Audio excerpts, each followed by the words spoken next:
Okay.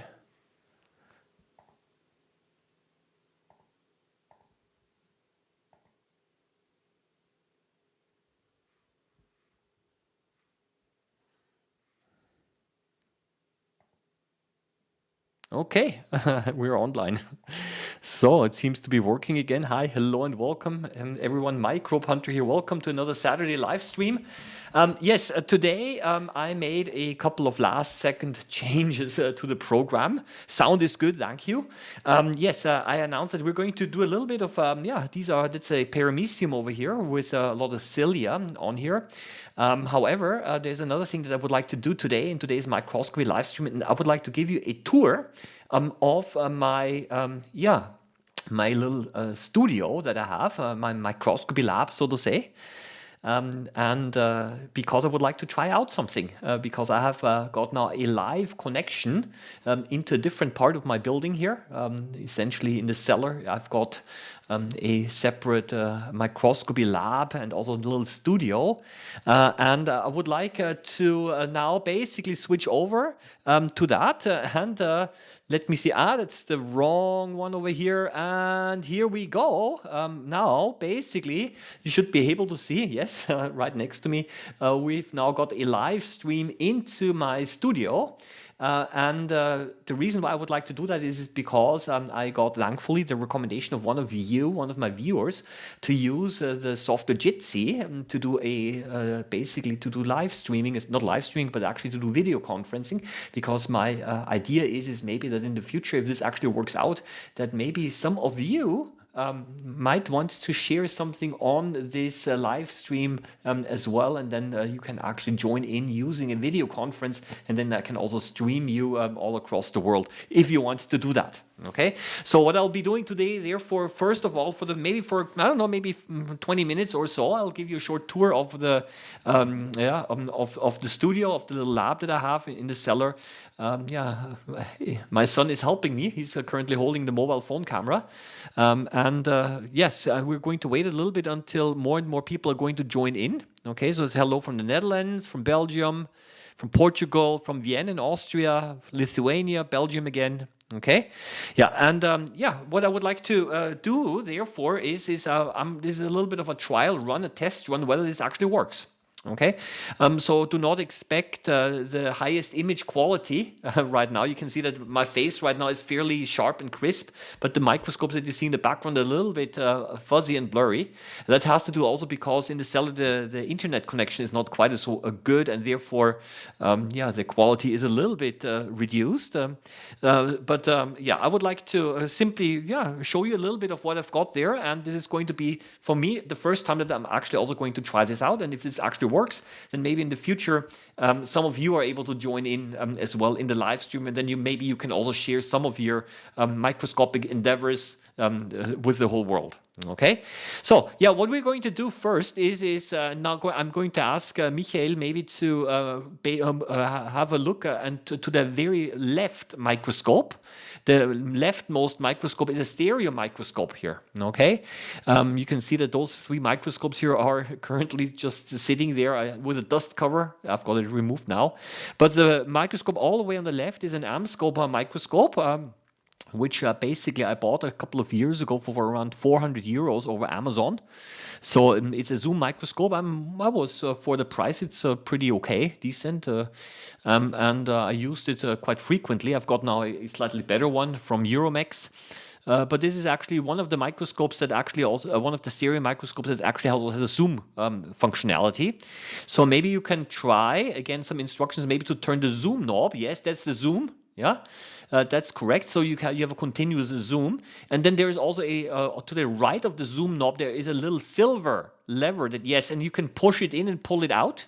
Yeah, and try to pull it out. Exactly, and that is for switching the light so that the light will also reach the photo tube for the camera.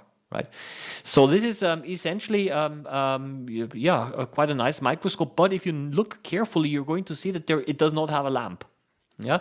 What you have to do is you have to either use an external, a desk lamp, or you have to, use a ring light. I've used always a ring light for this, and generally I was more or less satisfied with the microscope. However, when I bought it, I chose it with a very large platform, a large stage, and you can see that I think it's probably it takes quite a bit of space from the stage. Okay, now if you just joined in, what I will do today is just a brief announcement for those of you just joined in.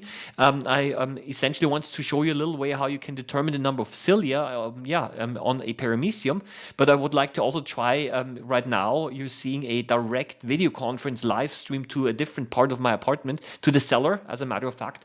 And my son is helping me right now because what I would like to do is in the future maybe to include people, some of you maybe, over video conference so that you can share some of the things that you would like to share. Okay, so yes, so now let's have a look at the middle microscope over here. Yes, that's an Olympus CH40 microscope, and that is my first microscope. Okay, it's I bought it back in the year 1998, right after I finished my university study. At that time, microscopes, affordable microscopes, rather were not quite as common. And I wanted to have a very good microscope, and for this reason, I directly contacted the company Olympus, and I bought this one. Basically, when I did my first videos in this YouTube channel, I still use this microscope. Still very good. I'm very happy with it. Yeah, I upgraded it a couple of times, exchanged some of the objectives. It's a one with a halogen. At that time, LEDs were not quite available yet. And it's basically something that you call a doctor's microscope. That's at least how it was advertised. Yeah. I got an email here. Okay. Thank you very much to Jesse. Okay, who just texted me over here. Check your email later. I emailed you earlier this week about the multicast streaming. Yes, thank you. I read your email. I did not respond to it yet, but I think you recommended that I use Jitsi. And as a matter of fact, based on your recommendation, I'm testing it right now. Right. So I've got my helper is in the cellar right now, and it's a little bit, the quality is not quite as good because the internet connection in the cellar is not quite as strong, and for this reason the image quality is not quite crisp. We're gonna get this. We're gonna try to improve this, obviously. But this is actually one of the things, the reasons what I would like to try today. And so that's why thank you again very much for your recommendation that to use the free video conferencing platform Jitsi, because it's really easy to use. This was very important. You do not need an account for this. So this, if any one of you would like to share something in the future over this live stream as well, then we can do that. Yeah. So yes, I would like to talk a little bit. I would like to talk a little bit more about this microscope here. As I mentioned, it's a halogen microscope, so it's a pretty powerful one. I think it's 30 watts. However, it also generates quite a bit of heat. Yeah, it's got Köhler illumination here on the bottom, so this means that it's suitable also for photography quite a bit. And maybe if you can instructions again, maybe you can look at the photo tube. Maybe you can go all the way to the top of the microscope, all the way to the top, up. Yes, the place where you can connect the camera. Yeah, so this is basically at the very top. You can connect a camera, a DSLR camera. At that time, when I bought the microscope, digital reflex cameras were not available yet, or they were extremely expensive. So at that time, I still used a film camera, and I developed film. I like film developing myself, and I also took color slides, which I got developed. So it was actually very high quality that I got. However, you can also see that the whole setup is quite bulky as well. But it's a very stable setup and with excellent image quality. So let's move on a little bit to the next one over here on the left. Okay, on the right side rather. This is a microscope from the 1980s, maybe even late 1970s. It's a CHA microscope, Olympus CHA. The more modern microscope would be a Olympus CH2. And this CHA microscope I got secondhand. as a matter of fact, I got it for free. And unfortunately, it didn't work at that time because the focusing knobs were so difficult to turn because all of the lubrication oil solidified. It turned solid. And for this reason, it was not usable anymore. So I got it serviced. And essentially, I had to pay around 200 euros for that, and they completely fixed it for me. They disassembled it, cleaned it, they actually got it back almost as new. Please, can you look at the objectives a little bit? The microscope objectives, yes. The microscope is a 160 millimeter microscope. However, the objectives at that time were smaller than the current one. So this basically, they have a conjugate distance of 185 millimeters. The so-called short barrel objectives. So yeah, it's just something that you have to be aware of, that larger objectives don't fit very well in here. Okay, actually, I think they do fit, but you cannot mix them with the short barrel objectives. Yeah? Now, look on the bottom of the stage. There's something quite notable. Yes, this round thing, this large round thing here, right on the bottom, a little bit up. Stop. Exactly. There is this thing, and this is a phase contrast condenser because I upgraded this microscope to phase. Yes, this one exactly. This is for the centering. The lever that you're pushing right now is for centering the phase contrast condenser. So I upgraded this to phase contrast. And it also worked. I have to tell you the following. Just the condenser and the phase contrast objectives were already around 300 euros. I got them over eBay and used, but it's in perfect condition still, right? There's no reason why these things shouldn't work anymore, right? Yeah, so let me quickly check some of the comments here again. Yeah, Olympus rebuilds, I love them, yes. If you want to also get one of those quality used microscopes, the Olympus, what's this called, the BH2 system. Not the CH2, but the BH2 system is also still very popular. It's a slightly larger microscope, but the good thing about those Olympus and also other quality microscopes is that they were manufactured in really large numbers, and there are lots of spare parts still available. However, you gotta buy all of the parts together, and you see, it takes time until you've got your microscope assembled, possibly, right? So this is basically, the Olympus one. Also uses halogen lamp. So in that sense, again, this one was before the time of LEDs. Yeah? And now works perfectly again. By the way, if you check my other channel, I've got this channel that you're watching right now, but I've got a second channel as well called Microbehunter Microscopy, which is the more technical channel. I did some reviews of the phase contrast system and explained the microscope, and I talk about it as well. So if you're interested more in the technical aspects, you can find more information in my other channel. Yeah. So and also here at the top, if you go all the way to the top, exactly here you see a photo adapter. And this one is for Olympus, Olympus single lens reflex cameras, but I changed the adapter around so I can also connect now my Canon camera as well. But I'm not using it very often. Yeah. So I would like to move on a little bit, but let me quickly check if everything seems to be fine again. Yeah. So let's do the following. Can you maybe turn to the right and have a look at the desk? There's a comment here. I use a BH2, love it. It still stands up to the recently made BX4346 scopes we use at my work. Yeah, I mean, if the microscope is kept well, then it's really, I mean, they last forever, right? So this is now the desk that you're probably already a little bit familiar with from my other channel. This is a little bit a look behind the scenes. So if you turn a little bit more towards the left, you see that there is a lamp there.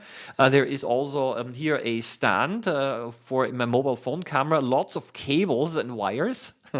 Yeah, you do not see that, of course, when I'm filming myself. A slide box here on the table, also a microphone. Here, all of the adapters and cables for them, not only for the microscope but also for the lamp and so on. And yeah, so that's basically that's a slide box. Yeah, because occasionally I do change some slides. I got this over Amazon. This one again. Now the image quality it's not good enough that you're able to see exactly, yeah, you're not able to read the text, but at least you're getting the impression a little bit, yeah. So now let's have a look at the microscope on the, here. This one is a Euromax eye scope. Okay, that's a pretty decent device here. And I made a review video of this as well, and also in my other channel. And at the top here, I've got an HDMI camera connected. And this HDMI camera is directly connected to the monitor over HDMI. So there is no computer. There is no computer in the middle. I don't need one because the computer screen here is basically for decorative purposes, so that I have a nice background when I'm filming myself. So if you want to see this whole thing in action again, you have to check out my other channel. I always use this setup here. So it's the Microbehunter Microscopy. It's the sister channel, and this is basically what I'm using here. And here, what I've done is I directly connected it to the screen. Also because I don't need a computer. I just simply want to have a direct image of the microscope, yeah, and it has basically more decorative purposes. Yeah, I also in the past actually also had a computer down here, a small computer. Yeah, however, I found it not to be necessary. Yeah, so I'm just reading again. I'm just reading this here. The eye scope, what model? Label on the back. Jesse's asking, you mean which eye scope model?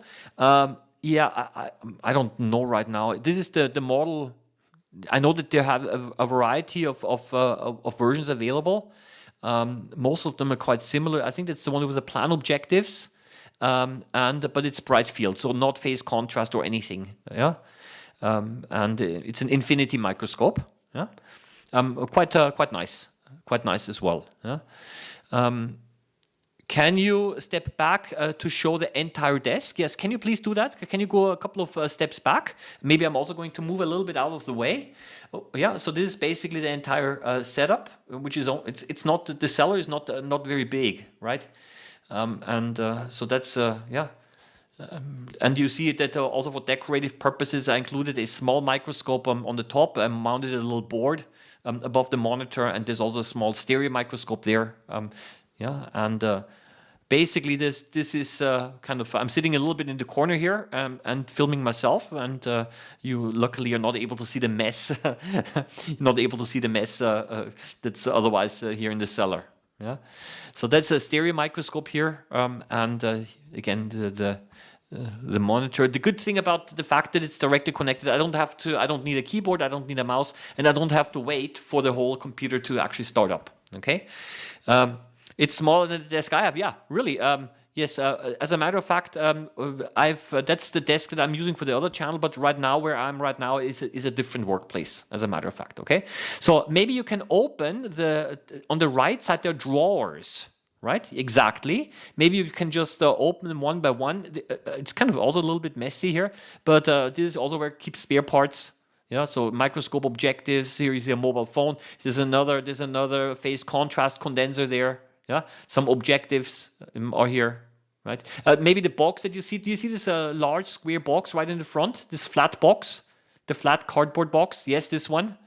Yeah, these are not the other one. Yes, this one here. I think these are, if you open this up, maybe you can open it. These are, if I remember correctly, LED bulbs. I want to talk about those maybe. LED bulbs that can be put into the microscope instead of a halogen bulb. Okay, so they have a connector that actually have the same size as halogen bulbs, but they're LEDs. I had limited success with those. You have to get the correct watts. I was not able to find them, but it kind of worked. It were a little bit, the ones here in my microscope were a little bit too weak. Yeah. So, you're very tidy and organized compared to many of us, I think. Thank you very much. But maybe, just maybe, I did a little bit of cleanup work before I actually showed you everything. Yeah. Usually, it's way more messier, but usually the place that I'm filming when I'm making video recordings is a little bit tidier. Okay, yeah. So again, I just wanted to show this to you that yeah, it's that's an interesting thing, but I only had limited success. I need a different watt. Yeah. So, but maybe that's fine. You can leave it on the desk if you want to. Maybe you can also have a look in the second drawer. Okay, not everything is quite as organized. Yeah, so second drawer here, also a couple of condensers. Yeah, over here, and the very yeah, that's exactly, that's one of the condensers. Maybe the one in the back. Can you in the plastic box? Yes, this one. This one, I made a review of this guy. This is a DSLR adapter which doesn't work. It was super cheap. I could not get it to work. Yeah, and yeah, so I made also a video about that. It looks really nicely made, and the mechanics are fine, but it just doesn't work. I could not get a clear image. I really tried, honestly. Yeah, so I don't know. Maybe it's a design problem. Yeah, I ordered it from a faraway country. Okay, so no possibility for me to send it back. Yeah. Okay, let's have a look. By the way, yeah, let's have a look in the next drawer. Yeah, yeah. So there's another DSLR adapter which does work here in front. Yeah, and here, if you have a look at the box here as well. Yeah, I keep some filters in here, some homemade filters and experiments. Many of them did not work. But I simply still did not want to throw it away. So that, for example, these are 3D printed patch stops for not phase contrast, for dark field. Yeah, and I simply keep those. Not really using them a lot, but it's a little bit more like an archive as well, because yeah, occasionally sometimes. Do you actually see? Yes, that's a Reinberg filter. But can you maybe get this little in front on the right side? On the right side, in the box, in the cardboard box, on the right side, there is this. Yes, exactly. Yes. This actually contains a.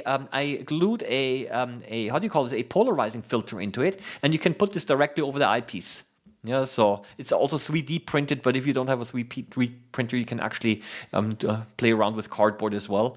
But this is actually a polarizing filter which can be put over an eyepiece so that you can basically get a polarization effect while looking through the microscope. Yeah, of course you need another polarizing filter above the specimen, below the specimen rather. Yeah, yeah. So let's move on. I'm just occasionally reading again here. Okay, I first wanted to buy a second-hand Olympus BH2, but it was too pricey. Therefore, yes. The thing is the following. Excuse me. Those used microscopes are not cheap. Sometimes, yeah. The reason is that sometimes people who need certain parts basically will buy them second-hand, and they definitely need those. Yeah, this is a so-called a reduction optics. Yeah, so you can connect a C-mounted camera to this. Yeah, so. That's basically, I've bought a lot of things like these to play around with and to experiment around with. And this kind of also builds a little bit my knowledge and my experience. Yeah. And then occasionally I'm making some videos. Yeah. So let's move into the next drawer. Let me check the time a little bit. Yeah. And I'm very happy that so far the connection seems to be quite stable. Yeah. Maybe you can open also one of those boxes. Yeah, yeah. Again, a whole bunch of microscope objectives of better and of worse quality. Yeah, that I think this is it looks like an oil immersion objective. Maybe that's it looks like an oil immersion objective. Yeah, you get the idea.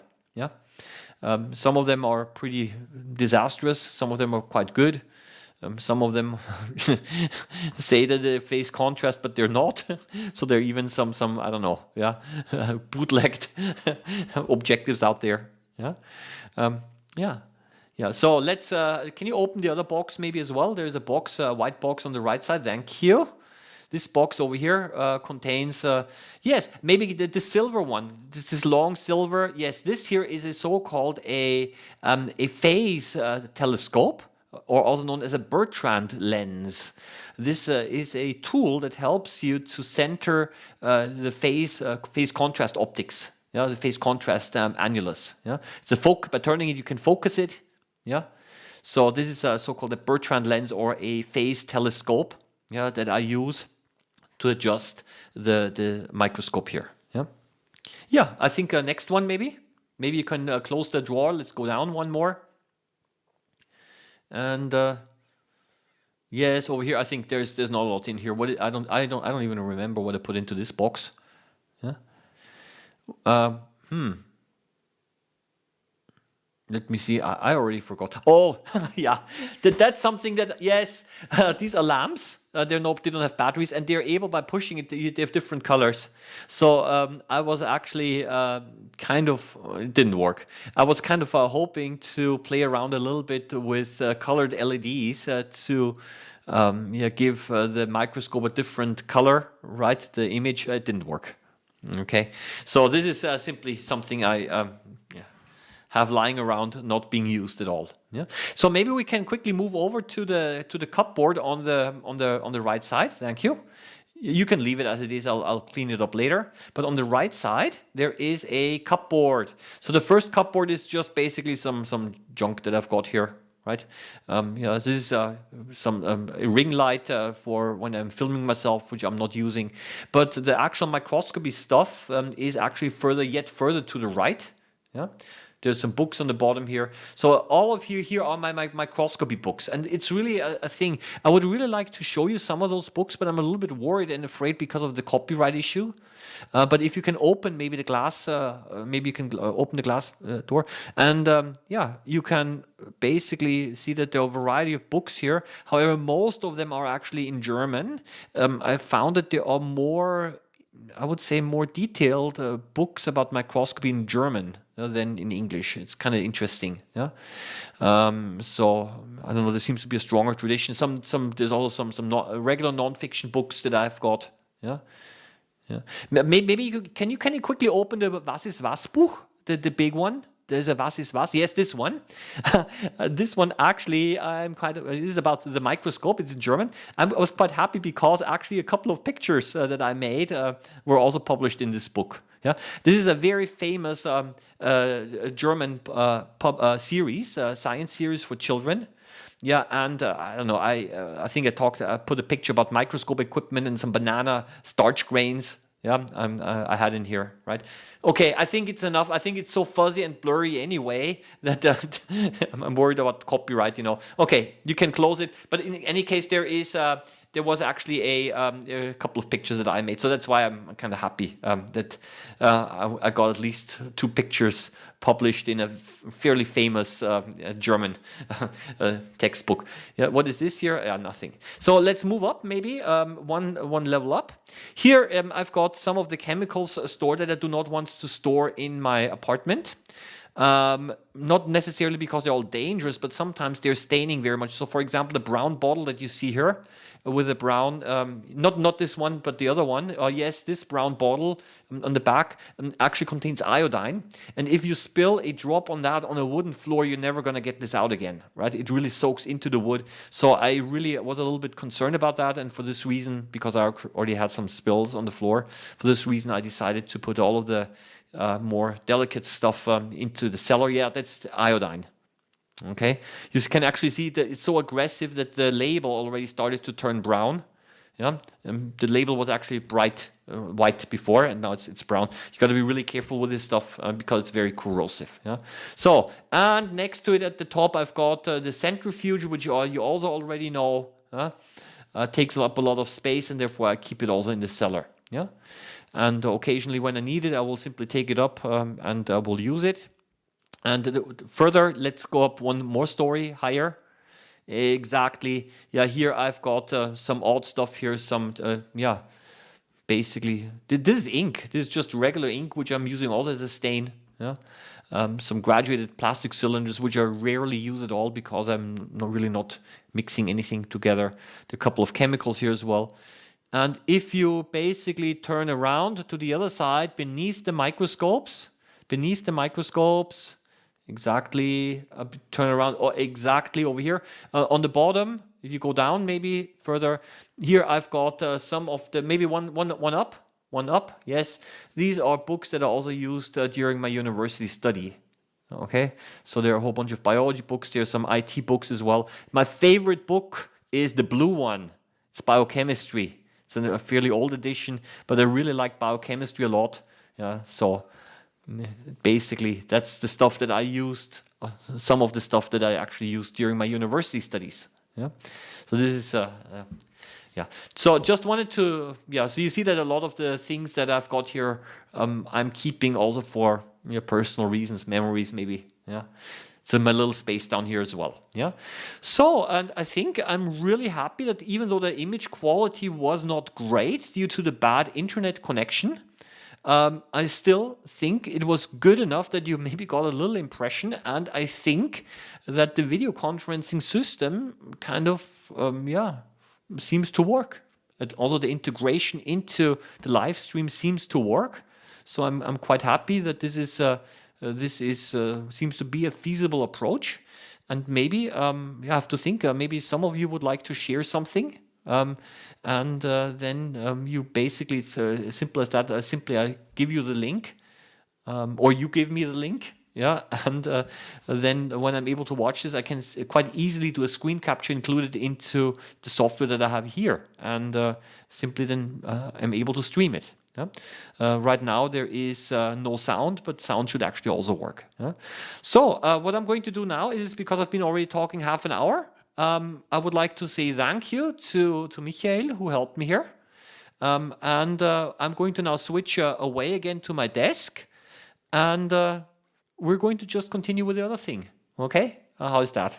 Okay, thank you again, and here we are again. Okay, here's the desk, and we can now continue with the, I need to focus the camera, with the quote-unquote regular program. Regular. I hope it was still interesting for you. Okay? So, yeah, over the last couple of video streams, live streams, I did talk a little bit about paramecia. Yes, thank you, Michael. Thanks to Michael. Okay, thank you very much. Huh? So he basically just turned 15 yesterday. So it's good that basically I have now another helper here who's not only putting questions together for me of the live stream, yeah, and so on. So I just want to show you something, and I know even at the danger of repeating myself a little bit, but some of you might not know what I've been doing is the following here. I've been growing paramecia very quickly. I collected some time ago a pond water sample. It's fuzzy. And I dropped those white things that you see over here. These are wheat grains. I've got some of them over here. Look what I got. And that's the food that I use, the brown stuff, that's yeast. Then I've got some wheat grains here, and this green thing that you see here, that's a tablet of some algae. Yeah, chlorella algae. They are selling these as food supplements. I cannot believe this. Why would anyone would eat those? Yeah, just eat some vegetables, I guess. I don't know. But I'm using those. Yeah, it's compressed into a. Let me kind of focus this. Compressed into a tablet, and I'm using this also as a food source. So what I'm doing is usually with scissors I scratch off some of them and I add it. Over here I use the wheat grains, and this works quite well. But I've seen that the different wheat grains are growing different organisms. Isn't it interesting? Yeah.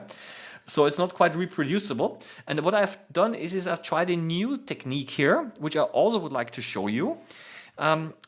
Because what you can do is you can also grow paramecia, and then I'll make a cross, how do you say, I will show you what this has to do with this one here, okay? Basically, you can do so-called milk cultures. What you do is you take a sample containing a few paramecia and you add a small amount of milk. Now, I found that when you do that, there's the real risk that you are starting to overgrow the culture with bacteria. So what I've tried here is instead of adding milk, I added a little bit of the yeast and some chlorella algae, and then I waited for a week.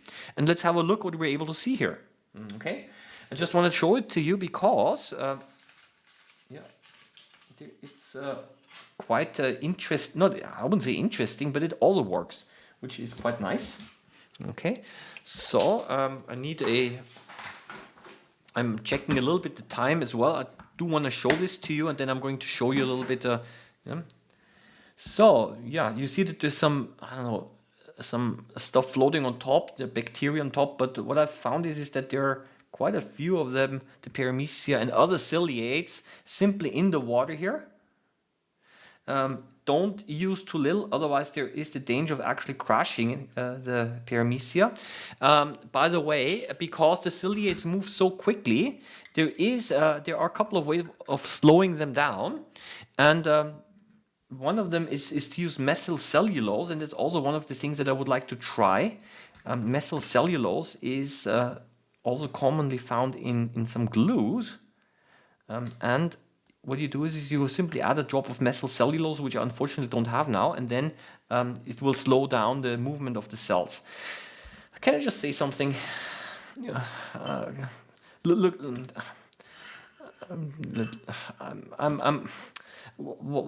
look, the cover glass is sticking together. Yeah, they're dirty. Why is that? Yeah, this is just, please. This is if you're already making stuff like this, then please at least make sure that it's kind of more or less clean. Yeah? So there are some water spots on here, so I always have to, some grease and grime. Yeah?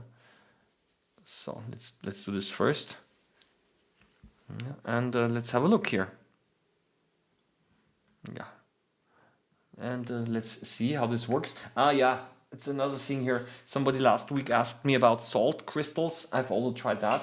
So let's see how successful we are here. Let's scope view. I need to turn up the light. Where is this? Here we go. Okay, and yep, what we are able to see is a paramecium. Are we not happy? Okay, so what I just wanted to tell you is and show you that this actually works, and the culture seems to be also fine. Huh? And because I'm not using milk, but I'm using chlorella algae and yeast, I was not quite sure whether it's going to be successful or not, but it also worked. Okay. Okay. So, yes. Okay. So you see that we've got this thing here, and yeah, what I did is now it kind of escaped beneath the cover glass. Okay, and let's just for comparison, I'm going to show you now basically the density of the ciliates which you find on a starch grain, not on a wheat grain, and then I will tell you a little bit how I got to that image over there. So because unfortunately that's one of the things I was not able to fully repeat, which is a little bit of a pity. Square desk. So I'm grabbing one of those things here, one of those wheat grains. I dip it here on the side, and I take another one. Why another one? Because I found out that not all of them actually have the same. So I know you're never supposed to do that. You're not supposed to mix samples. I get it. But just for the sake of demonstration, what do I have to do here? I don't like that this is actually full of bacteria. So what I have to do is I have to take a little. I'm going to improvise now. This is alcohol. Okay. Because if I hurt myself, I might actually get an infection. I don't like that. Okay. So let's put this away. And we drop a cover glass on top, and let's have a look if we're able to, do this,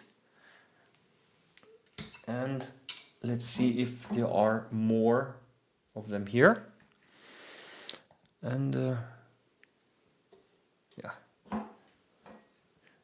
you see lots of ciliates here. It's kind of interesting. The larger paramecium are not quite as abundant as they used to be just yesterday.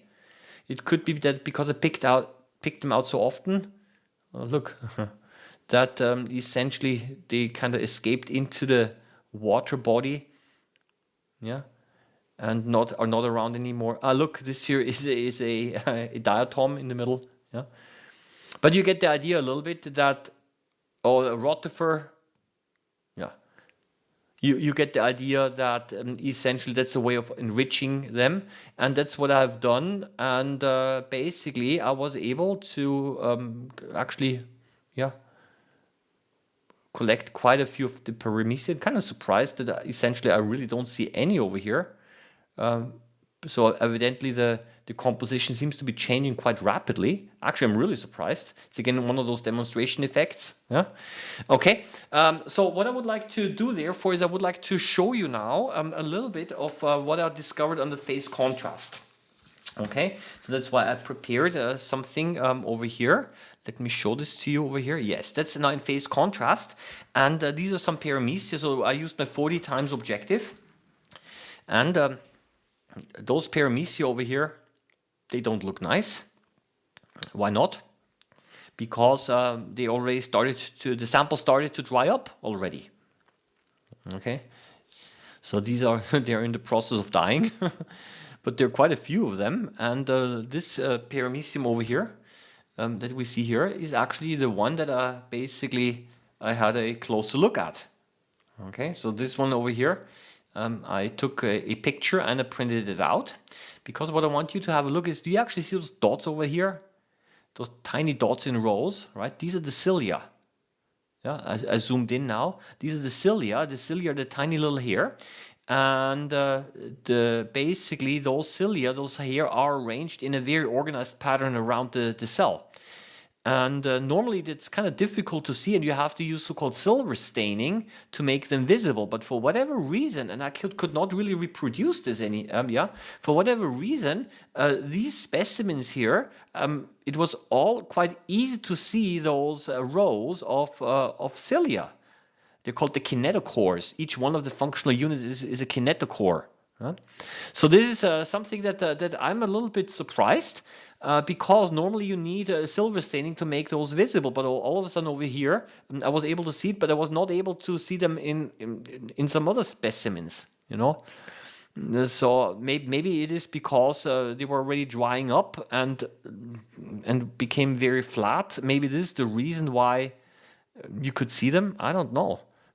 And what I wanted to do therefore today is I want to show you a possible method of guesstimating, computing how many cilia there are on a cell, on a paramecium, without actually having to count them.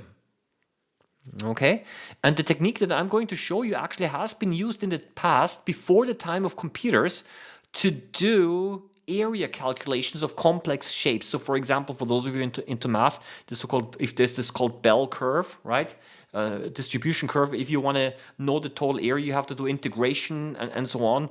And it's fancy, and nowadays you have computers who do this immediately for you. But at that time, when this kind of a device kind of produced a certain pattern, how do you actually calculate the area, right? And you can actually use the same concept here of actually determining the number of cilia here. So, and that's one of the things that I just want to show you. And I have not done this myself using this specimen. So that's what I generally, it's a little bit one of my principles here in this live stream, that I simply try out the things as we do them. And if it works, it's fine. If it doesn't work, it doesn't, well then, yeah, and I have a little bit of stress, but it doesn't work. But what you need is, you need a calculator, obviously. You need also a scale, a fine scale, which I've got over here. Okay, and you need some scissors, which I put somewhere, and I don't know where I put them. Just a second. That's kind of funny. I prepared everything, and now I don't know where I put them. Ah, here they are. Okay, here they are. Everything's perfectly organized here, as I told you. So I would like to, each one of those dots is a so-called a kinetochore, which basically means where there's a cilia. The cilia are those tiny hair. Usually you see them moving on the side here, but now this is kind of a head-on view. And the important thing is that this paramecium is really pressed flat. So essentially it's touching the cover glass on top and the microscope slide on the bottom. So basically what I'm doing is I'm simply doubling the number of dots here, then later on to determine the total number. The first thing that I have to do is the following. I have to cut it out. Yeah?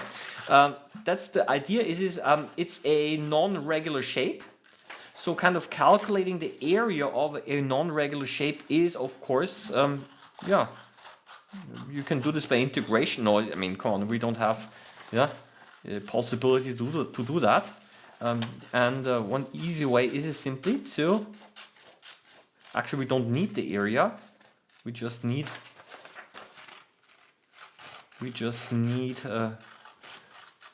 to then weigh it.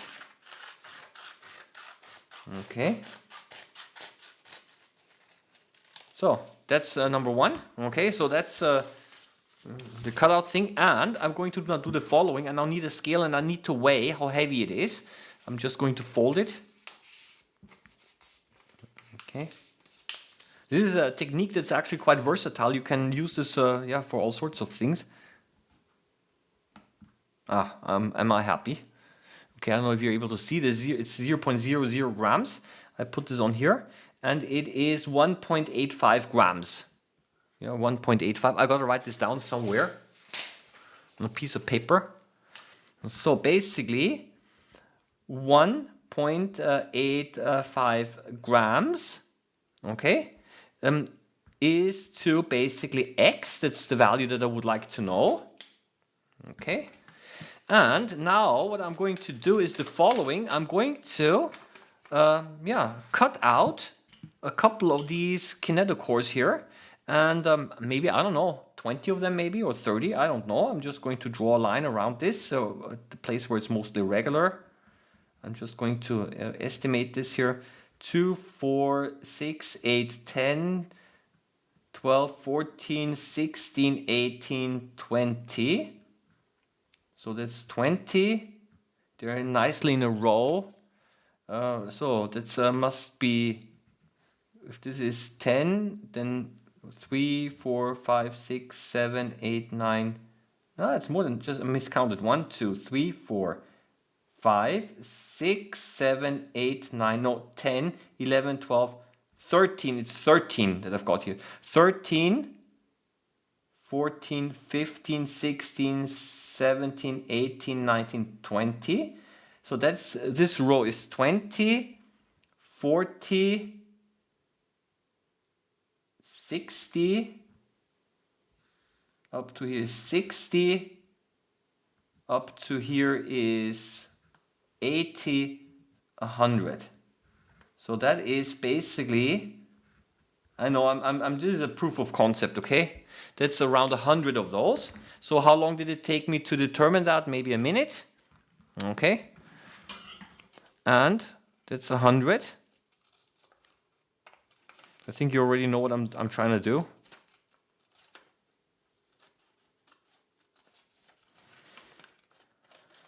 And I know this is I'm only interested in order of magnitude here. I'm not interested in the exact precise number here. Okay, so I'm going to now weigh this again. I have to make sure it's all the way to 0. I have to tera, and let's see if my scale is precise enough. And it's not.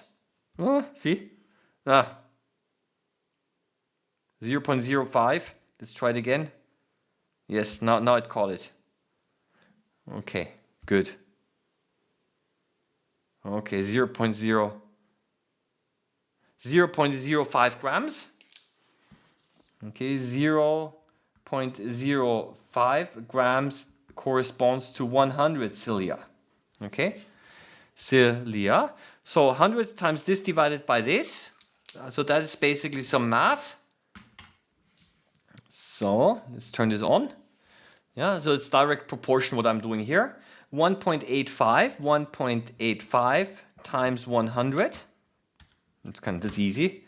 Divided by 0.05. Did I press the division sign? 185 divided by 0.05 equals 3,700 on one side. Okay, that's on one side. Okay, we multiply it by 2 because we also have got another side times 2 equals, let's say, 7,000, around 7,400 cilia. We can add maybe 10% for maybe those cilia that here are on the side. I don't know. But we see that essentially by doing a simple direct proportion calculation using a scale, we can essentially kind of guesstimate the number of cilia that can be found on a cell. Okay, just wanted to show this to you because this is a fairly easy technique to simply get a little bit of an overview of what's there, and especially when we are dealing with irregular shapes, then this is something I simply wanted to show you.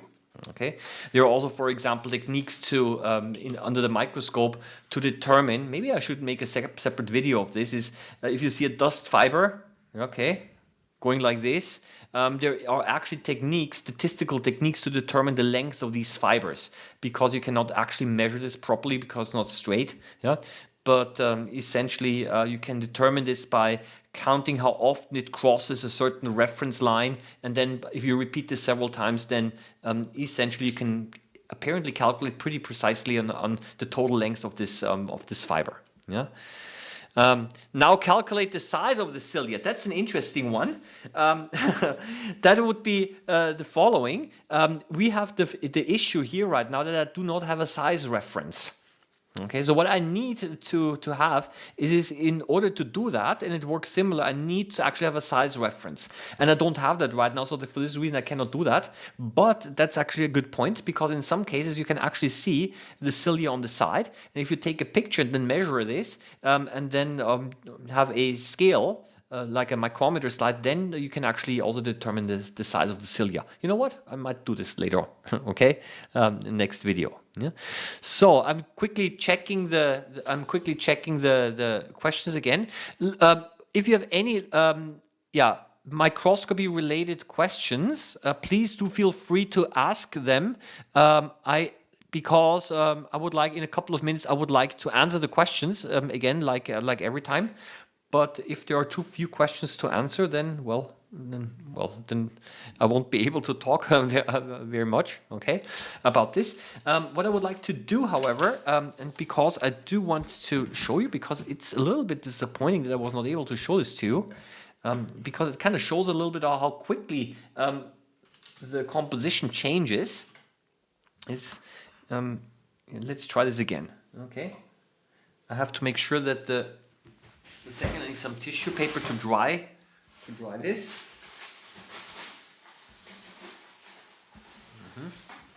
Because we've got some alcohol in here as well. Let's give it another try. This one over here. Let's try the next one. This one over here. Next one.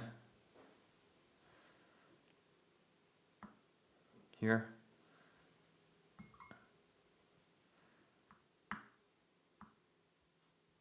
Yeah, I don't know. Let's try this one here.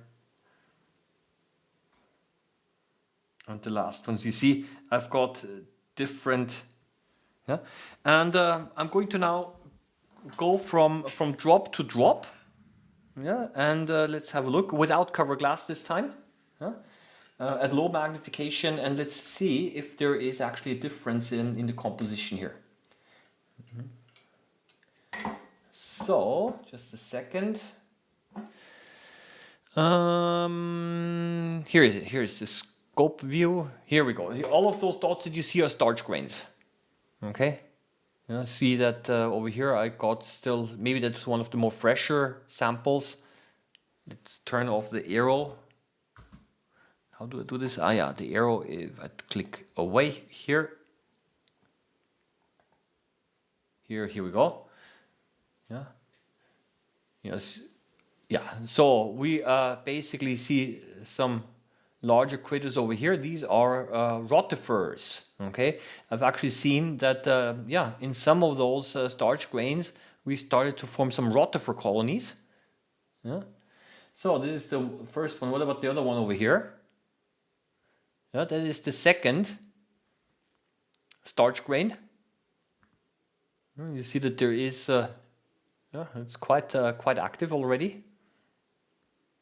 So each not starch grain, wheat grain. So each wheat grain seems to be, it's almost like its own ecosystem. Yeah.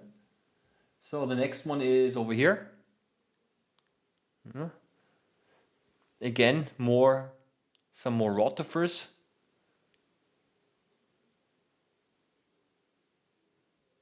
Okay.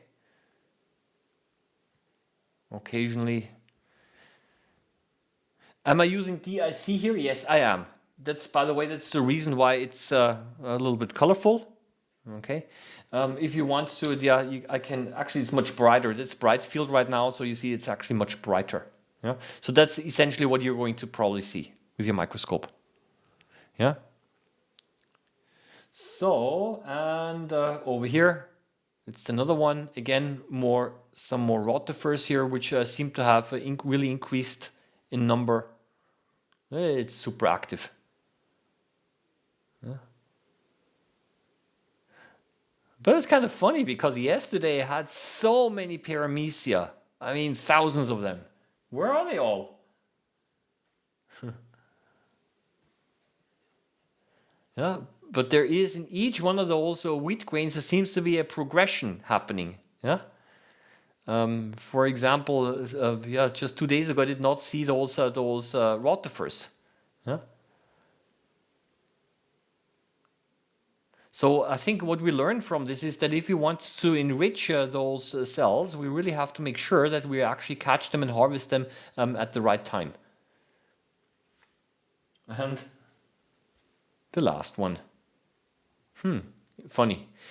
It could, of course, also be that every time when I take them out from the jar, that I agitate them so much that they're kind of escaping into the water. Huh?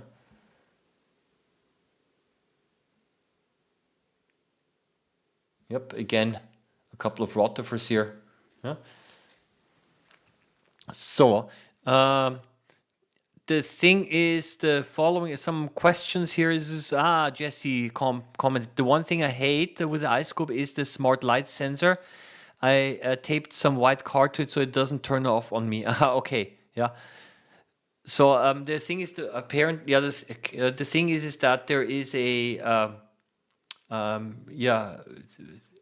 sensor which switches off if you're not using the microscope for a certain time. Okay. Yeah.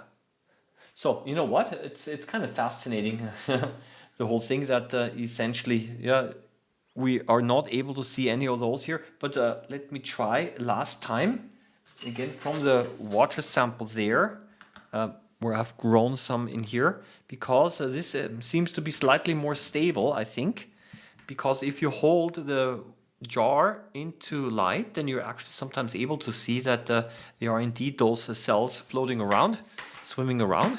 Let me try this again. I'm going to also grab something from the surface here and from the bottom.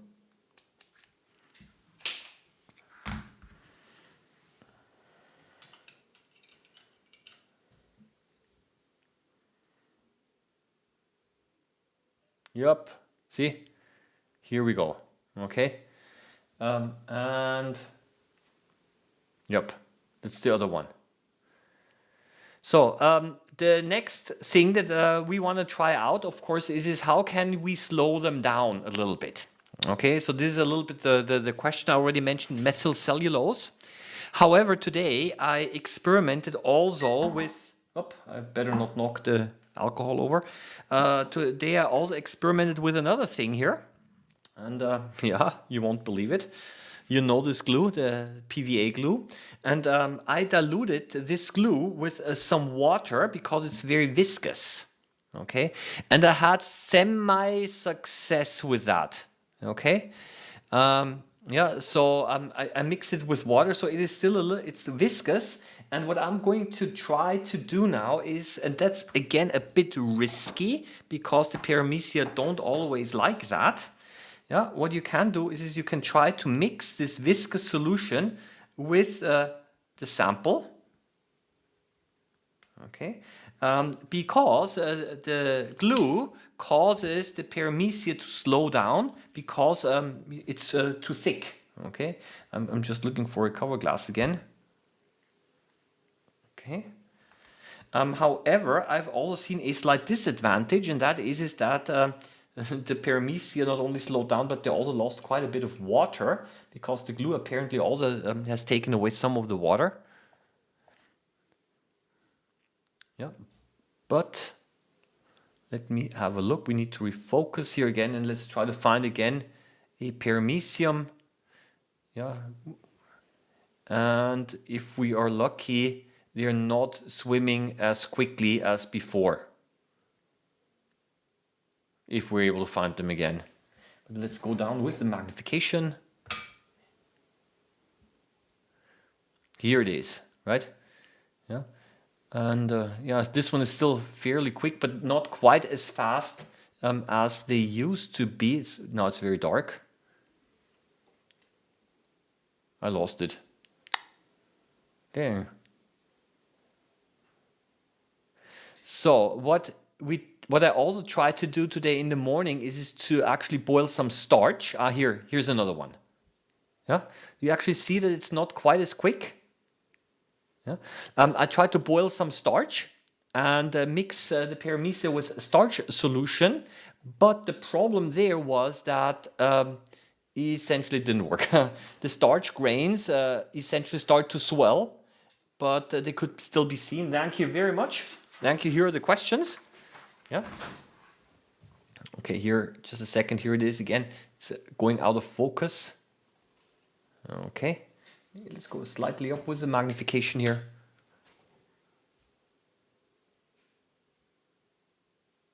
Okay, I guess I lost it again. Here, oh, here it is. Here it is. Here it is. On the outside. Okay. Yeah. So, yeah, just wanted to show this to you as well as a possibility, because somebody asked, what can we do to slow them down? But as you can already see, a little bit, they are suffering a little bit. Yeah. So not all of them like it, and they start to shrink a little bit because I think the glue osmotically removes some of the water. So adjusting it properly is really important. Did it die on me now? This could be. Okay. Yeah. So what we see is we need, evidently, yeah, maybe I'm going to try methyl cellulose. Yeah? Methyl cellulose can also be found in glue that's used for putting on wallpaper. Yeah. Yeah. Yeah, Jesse says, I use methyl cellulose to slow down samples super cheap in Amazon, and that's what I would like to try. Yeah. But I just came up with the idea today, and I simply experimented around a little bit with possibilities on how you could slow them down. Yeah? And the glue method was indeed the first one that came into my mind, but as we can see, with limited success. Yeah? So, yeah, this is the only one that I was able to find. It's kind of interesting. Let me quickly, yeah, and then I'll talk. Yeah, at 4 times. Yeah, they are kind of small to see. Yeah. Here's another one. I guess, huh? Yes. Nah, they didn't like it.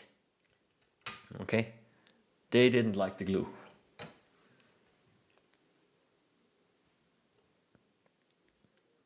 So, and another one here.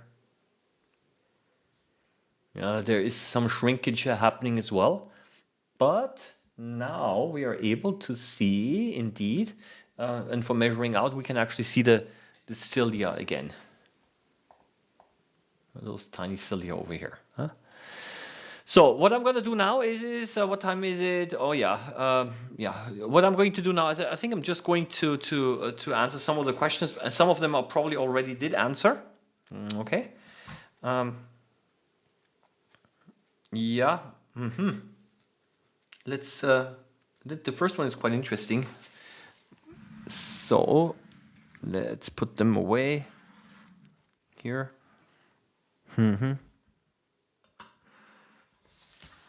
So, and I'm going to switch over to the desk view. Let's talk about some of those questions here. Okay. Let me do a little bit of cleanup, because otherwise, if there's too much stuff lying around here, I might be spilling against something. So, yeah, and then at the very end, let me put this here, because this was also one of the questions that somebody asked. Yeah. Yeah, I'll quickly talk about those here as well. Last week, somebody asked about square spacers, and as we printed a few. Can you compare Olympus CH and Euromax microscopes build and optical quality? Thank you. No, I cannot compare them because it depends more on the individual model. Okay, so that is really something that I Yeah, and personal expectations, very difficult to do. The Euro Olympus CH microscopes are not made anymore. They can only be bought used. So unless, yeah, that's risky, of course. Buying used microscopes is always risky.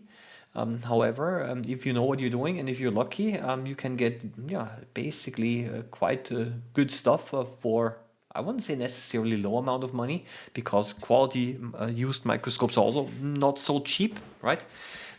So I probably wouldn't make the basis of my decision on different aspects. You cannot really yeah, compare the whole brand. I mean, Euromax has so many different microscopes as well, yeah, ranging from very low cost to a very expensive and advanced.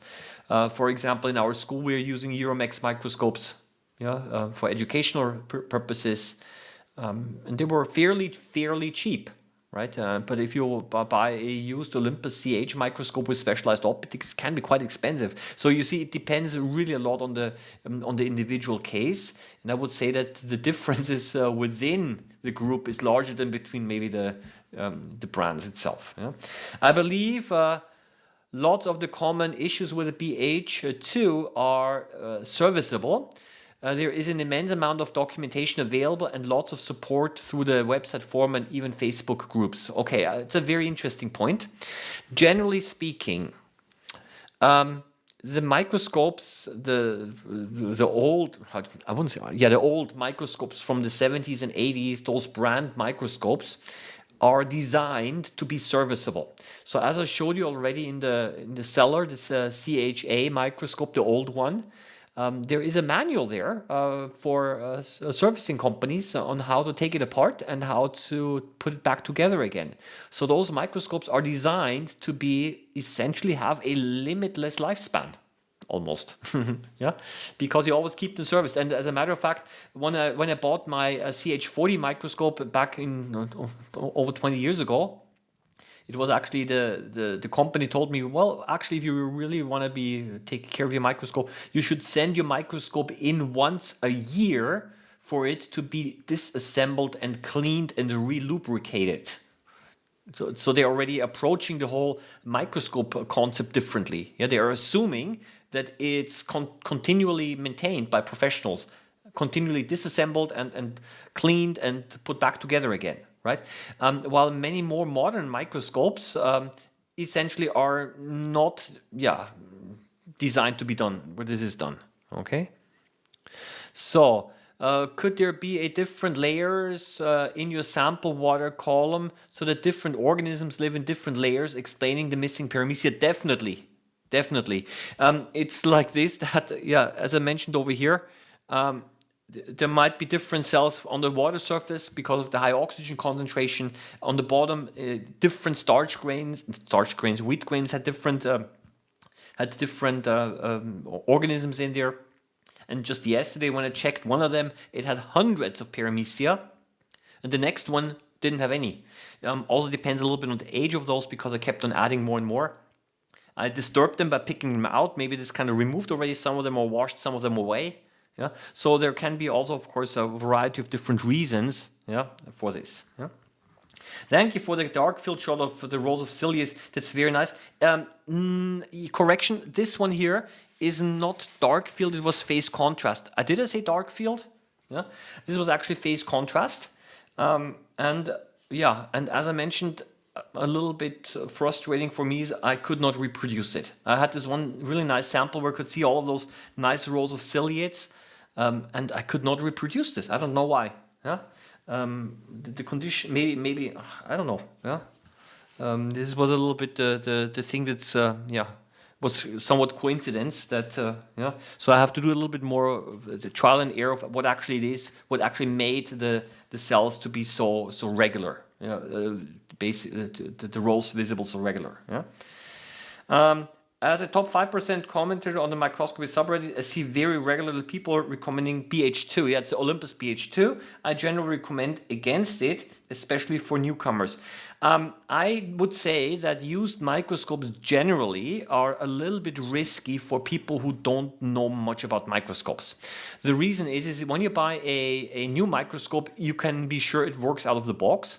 If you buy used microscopes, you could end up spending quite a lot of money on specialized equipment, which you might not need, right? You got to be a little, indeed, you have to be a little bit careful generally when buying used stuff, okay? So my suggestion probably is, and I know that this is up for debate, maybe if you want to start off, get yourself a fairly affordable, cheap microscope simply to get observing quickly, right? And then later on, if the hobby catches on to you, and if you decide to stick to the hobby, you can do whatever you want later on anyway, right? You can buy as many microscopes as you want anyway, right? But it could be that if you start as a beginner with buying used microscopes, you might be lucky or you might be less lucky. Okay, yeah. So, and then if you're not so lucky, then maybe you end up spending a lot of money, and it takes time until you got your equipment together, until you can start observing. As you know, I recently purchased a Swift SW380T microscope, and the condenser is out of alignment, and you said you needed a hex key. I don't know which one I have now. Basically, what I find useful anyway is they don't cost much. You can buy yourself, also on Amazon, different hex keys of different sizes, going from very small to fairly large, and then you simply try out. But I know that the condenser can be centered because the holes are larger, so there is quite a bit of wiggle room available. And I think when they put together the microscope, they simply didn't check whether it was centered or not. Yeah, but it can actually, I think there's 3 or 4 screws. You just got to look on the bottom side. Not so difficult to find. Yeah, you just loosen them. You don't have to take them out completely. You just loosen them. You kind of try to recenter it, and you tighten again. Yeah. And try to get yourself a whole set of different sizes. Yeah. And then you simply try the one that works. However, I'm still confused of where the condenser screws are and what size is needed. Okay, that belongs to this one over here. Basically, I mean, you know what? I mean, you just look at the condenser is this thing, and it's actually, if you just look at the stage from the bottom, it's actually quite easily visible. Yeah, there are those screws that you can loosen. Yeah, they're not that many that you cannot really miss them. Yeah. The PH2 you were eyeing, I think it was overpriced. I see them regular for as little as £500. How much did you pay for your iScope? I'm curious as how much it's new. If this is a question for me, the thing is the following: the iScope, the iScope was more expensive than that. Okay, so generally, generally it's like this, that because there are so many different versions of the iScope available, it depends really on the specific configuration that you have. Yeah, but it was definitely more than 500. Yeah. Yes, I was using DIC. Yeah. The only thing I hate with the iScope is the smart light sensor. Yes, that's something I already talked about. Yeah, there is this, it switches off. Yeah. Yeah, that's basically, I don't know the size right now. What I've done is I've got a whole set going from small to large, and I simply try on going up with the size until I find the one that fits. Yeah. So I have to tell you, I'm sorry, I don't know the size. Yeah. It's a couple of millimeters, maybe 3 or 4 millimeters across, or 2.5. Yeah. But I simply bought myself a whole set of different hex wrenches. Yeah, a small little thing here, and then I simply tried them until I got the one that fit. And usually I need them anyway, because for different parts of the microscope might need different hex wrenches. Yeah. So let me quickly go through. There are not so many questions for me still. Okay. There's a comment here. I should also note that Euromex refused to provide replaced parts or even service manuals since I didn't buy it from them. Well, honestly, this would surprise me. The reason is because Euromex actually does sell replacement parts. You can actually see them all on the website of Euromex. But I know that normally what they do is they will refer you to a local representative. Okay. So this is concerning the service manuals. Yeah, I mean, honestly, to my knowledge, they have quite a lot of stuff on their webpage as well, right? A whole list of accessory parts. Also, the manuals can be downloaded. I've not seen yet from them, but maybe they also have that. Those detailed technical plans of the microscope. Basically, if you want to disassemble it, I know that Olympus had those back in the 70s and 80s, right? So yeah, otherwise, if you take it apart, the microscope, you have to take pictures of all of the steps. Yeah, taking a microscope apart, especially the focusing mechanism, is or even the mechanical stage is not easy. Okay, this is really advanced stuff. All of the ball bearings and so on. I once took one apart. I had all of the ball bearings fall out. Had problems putting them back in again. So seriously, it can be quite tricky. Okay, I'm going to Oliver, I recommend specifically Method Cell. Sold on Amazon, works great and comes. Thank you very much. I will get it. Okay, I'll get it and try it out. Okay. Size of the hex wrench. I talked about this. Okay. I think there might not be any more questions right now. Okay.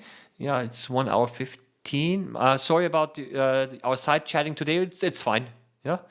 That's the reason. If you want to side chat a little bit, I don't mind about that, as long as you basically put this @Microbehunter or @Oliver in front of it, so that essentially I know I know which questions to basically collect here, right?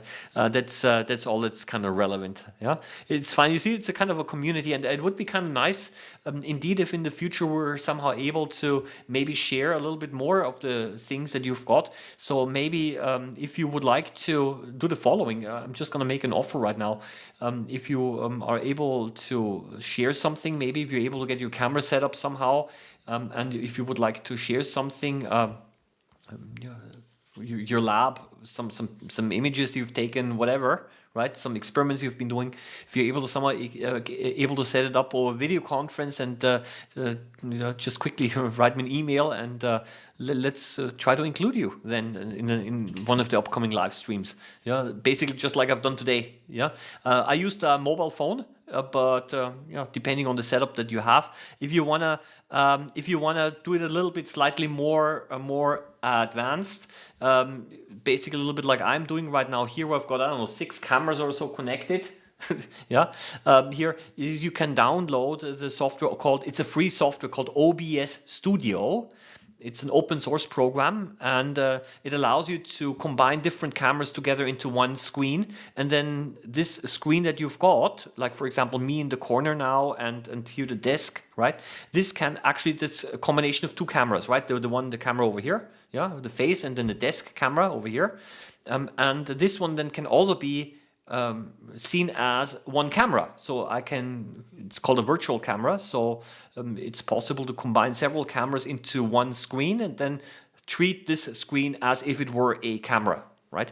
So it's really a nice program. So if you are a little bit, so I even use the program OBS Studio simply for recording regular footage from my microscope. Yeah, because it's really, I just start click recording. It's so convenient. So if you're interested in also going a little bit into that direction, I don't know if you've got several microscopes connected over video or whatever, try it out, right? It's called OBS Studio, and it's a free program. Can be downloaded, and is a very common streaming program, and it allows you also, like I've got it here, it allows you also to directly connect it to YouTube, so that what I'm doing right now is I'm not even in YouTube, I'm actually just streaming directly from OBS Studio into YouTube.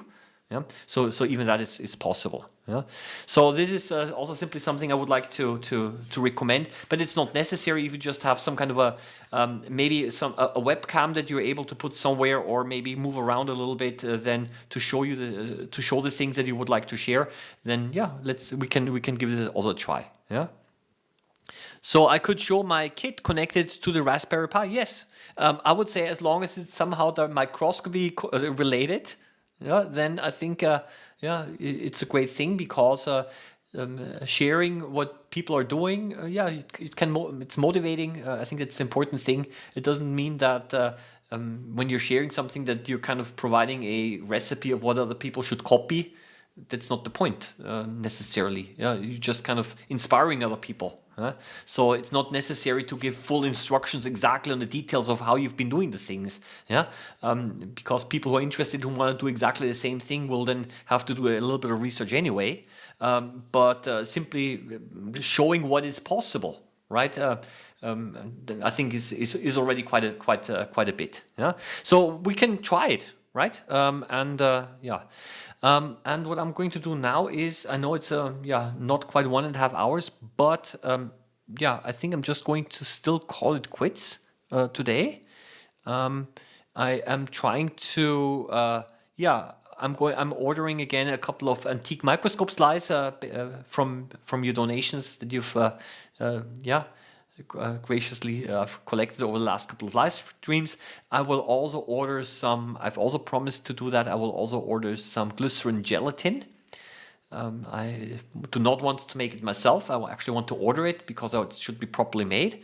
Yeah, I think we're going to take it from there. And usually what happens is that sometimes I change my program a little bit in short notice. So it was only approximately 1 hour before I started this live stream that I decided to actually try out Jitsi and to try to connect that to the live stream. So that's why sometimes the announcement and the thumbnail is not always representative of that, of what I'm actually doing in the live stream itself. Yeah? So I'm pretty flexible on that. So it could be indeed that I'm changing a little bit the contents on short notice. Okay, I would like to simply call it quits for today. There's a question here. He has a nice way of talking. I guess you're talking about me. Anyone know where his accent's from? Well, I slightly have a German accent. The reason is I'm from Austria in Europe, Central Europe. Okay, and I know that some people here are also joined in from Austria as well. Okay, so for me, it's now basically quite late at night, almost 11 o'clock at night. And I think it's time to slowly call it a day and go to bed. Okay, and with that, I just would like to say all the best. See you around next time. Happy microbe hunting as always, and hope to see you again next week. Bye-bye.